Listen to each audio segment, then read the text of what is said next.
শ্ৰদ্ধাৰ সাংবাদিক বন্ধুসকল, আজি এটা বিশেষ স্পকাতৰ বিষয়ৰ সন্দৰ্ভত এই সংবাদমেলৰ আয়োজন কৰা হৈছে। বিষয়টো হৈছে আপোনালোকে গম পাইছেই, নামনি অসমৰ সমান্তৰালকৈ এতিয়া উজনি অসমতো অবৈধ সন্দেহজনক নাগৰিকৰ মিয়াৰ আগ্ৰাসন আৰম্ভ যিদৰে হৈছে, ইতিমধ্যে আপোনালোকে গম পাইছে গোলাঘাট জিলাৰ উৰিয়ামঘাট, বিদ্যাপুৰ, নেঘেৰি বিলত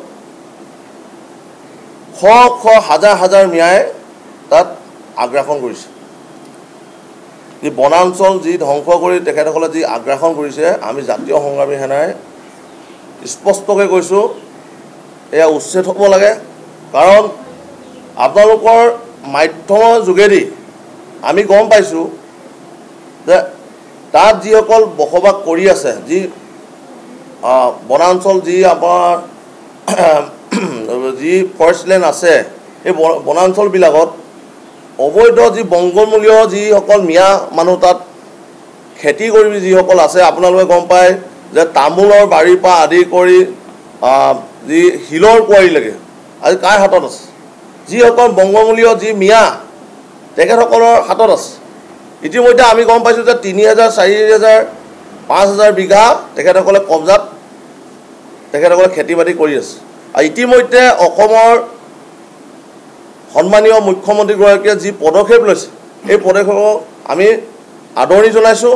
আৰু এই উচ্ছেদৰ সময়ত আমি জাতীয় সংগ্ৰামী সেনা আমি কাষত থাকিম আৰু উচ্ছেদৰ আমি বিৰোধিতা নহয়, উচ্ছেদ হ'ব লাগে। ঠিক তেনেদৰে সমান্তৰালভাৱে আপোনালোকে যদি চাই, গোলাঘাট সমষ্টিৰ যি নেঘেৰি বিল, মেৰাপানী কাষতে যি লাগি আছে নেঘেৰি বিলত, আগতে পূৰ্বতে তাত আমাৰ মিচিং সম্প্ৰদায়ৰ যিসকল লোক আছিল তাত বসবাস কৰি আছে। ইতিমধ্যে আপোনালোকে গম পায় যে আমি জাতীয় সংগ্ৰামী সেনাই আমি আগতেও স্থানীয় বিধায়কসকলক আমি অৱগত কৰি আহিছিলোঁ যে তাত সন্দেহজনক যিসকল লোক আছে তেখেতসকলক উচ্ছেদ কৰিব লাগে। আজি ২০ বছৰ ১৫ বছৰৰ দিন, আজি যি গোলাঘাট সমষ্টিৰ যি সন্মানীয়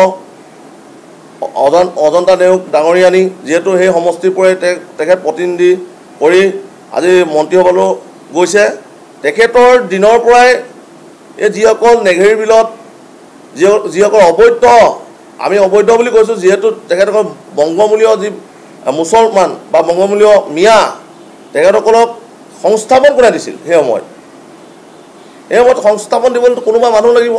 যিহেতু আপোনালোকে তাত যায়, তাত চৰকাৰী স্কুলৰ পৰা আদি কৰি চব সম্পূৰ্ণ চৰকাৰী সুবিধাত তেখেতসকলে পাইছে।